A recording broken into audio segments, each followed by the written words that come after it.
안녕하세요. 복잡한 건 딱 질색이신 분들을 위해 저희가 명쾌하게 다 풀어드립니다.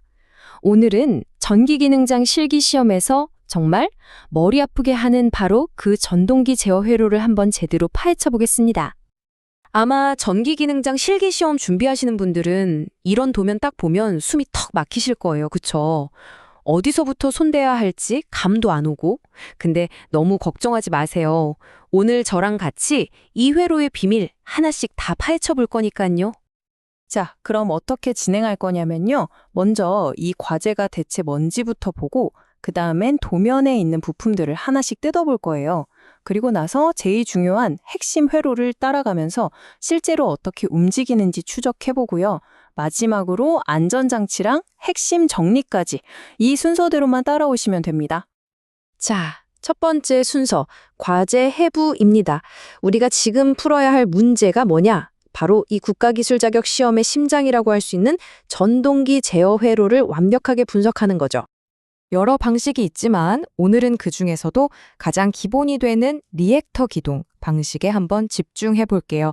왜냐하면 이 원리 하나만 제대로 딱 잡아두시면 나중에 어떤 복잡한 회로가 나와도 응용할 수 있는 뭐랄까 만능 열쇠 같은 분석 툴을 갖게 되시는 거거든요. 자, 이제 두 번째 단계, 도면의 이해입니다. 회로가 어떻게 돌아가는지 보려면 당연히 그 안에 뭐가 들었고 어디에 박혀 있는지부터 알아야겠죠? 이게 바로 제어반의 일종의 지도라고 보시면 돼요.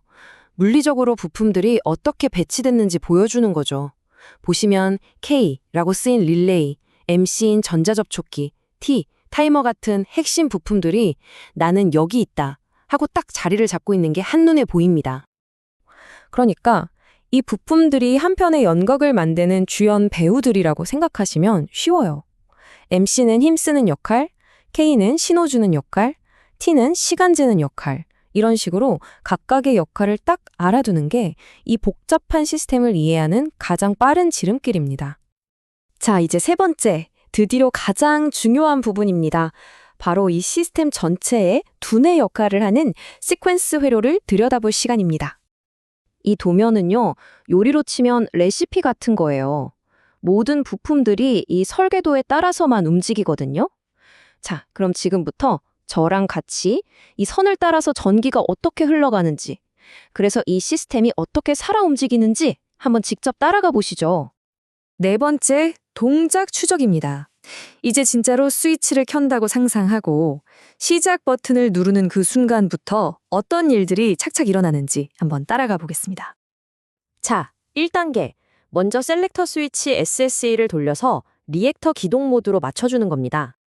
자, 여기 도면을 한번 보세요. 이게 진짜 재미있는 부분인데 그냥 스위치 하나 딱 돌렸을 뿐인데 K1 릴레이에 전기가 들어가면서 저전압 기동에 필요한 회로가 쫙 하고 준비가 되는 거예요. 이제 시스템이 자, 시작할 준비 끝났어 하고 신호를 보내는 거죠. 자, 준비가 끝났으니까 이제 2단계로 넘어갑니다. 기동 버튼 PB1을 꾹 눌러서 본격적으로 모터를 돌려보는 거죠. 여기 보시면 딱 보이죠? PB1을 누르니까 전기가 MC1이랑 MC2를 통해서 흐르잖아요. 그러면서 중간에 있는 리액터를 거치게 돼요. 이 리액터가 처음에 팍 하고 들어가는 큰 전류를 한번 걸러줘서 모터가 부드럽게 출발할 수 있게 해주는 거예요. 이걸 우리가 소프트 스타트라고 부르는 거고요. 핵심 원리입니다, 이게. 자, 3단계입니다. 근데 계속 이렇게 살살 돌릴 순 없잖아요? 그래서 초기 기동은 딱 정해진 시간 동안만 이루어져요. 몇 초가 지나면 타이머 T1이 딱 하고 알아서 전전압 운전으로 바꿔줍니다. 바로 이 부분이에요. T1이 설정된 시간만큼 기다렸다가 접점을 붙여주면 MC3에 전기가 들어가면서 이제 모터가 100% 힘을 내서 돌기 시작하는 겁니다. 그러니까 T1의 이 짧은 지연 시간 덕분에 부드러운 출발에서 안정적인 전속력 운전으로 자연스럽게 넘어갈 수 있는 거죠. 자, 4단계. 이제 모터는 제 속도로 잘 돌고 있어요. 그럼 처음에 모터 살살 돌려주던 그 리액터, 이제는 필요 없겠죠? 밥값 다 했으니까 이제 회로에서 빼줘야 합니다. 이 마지막 단계가 효율 측면에서 굉장히 중요해요. 타이머 T2가 아주 잠깐 있다가 MC2의 전원을 탁 끊어버리거든요. 이렇게 해서 자기 할 일을 다 한 리액터를 회로에서 완전히 분리시켜버리는 겁니다. 아주 깔끔하죠? 자, 5번째 파트입니다. 안전과 예외 상황. 아무리 설계를 잘해도 문제가 생길 수 있잖아요. 특히 모터에 과부하가 걸렸을 때 이 회로가 어떻게 똑똑하게 대처하는지 그걸 아는 게 정말 중요합니다. 바로 EOCR, 전자식 과전류 개전기라는 녀석이 그 역할을 하는데요. 이름은 좀 어렵지만 쉽게 말해서 모터 전용 디지털 경호원 혹은 차단기라고 생각하시면 돼요. 모터를 과열로 타버리지 않게 지켜주는 아주 중요한 부품이죠. 그래서 만약에 과부하가 딱 감지되면 이 EOCR이 그냥 모터만 끄는 게 아니에요. 1단계로 과부하를 감지하고 2단계로 트립, 그리고 바로 모든 모터 전원을 차단해버립니다.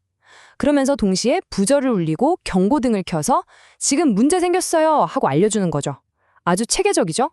자, 마지막 6번째 핵심 정리입니다. 지금까지 회로를 쭉 따라와 봤는데 그럼 여기서 우리가 얻어가야 할 진짜 핵심은 뭘까요? 이 회로뿐만 아니라 어떤 도면을 만나도 써먹을 수 있는 그런 패턴, 공식 같은 거 말이죠. 바로 이겁니다. 여러분만의 분석 프레임워크를 만드는 거죠.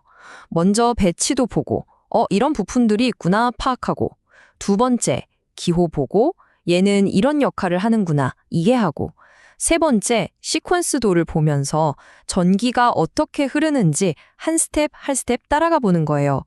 그리고 타이머나 릴레이 같은 자동 장치들 확인하고, 마지막으로 EOCR 같은 안전장치까지 챙기는 거죠. 이 순서 이틀만 기억하세요. 회로 하나 외우는 것보다 이렇게 분석하는 틀을 갖는 게 100배, 1000배 더 중요합니다. 자, 그럼 이 프레임워크를 가지고 한번 생각해 보세요. 만약 시험에 Y델타, 즉 Y델타 기동 회로가 나온다면 어떻게 분석하시겠어요?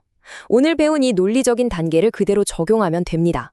이제 여러분은 어떤 복잡한 회로가 나와도 당황하지 않고 차근차근 풀어낼 수 있는 아주 강력한 무기를 손에 넣으신 겁니다.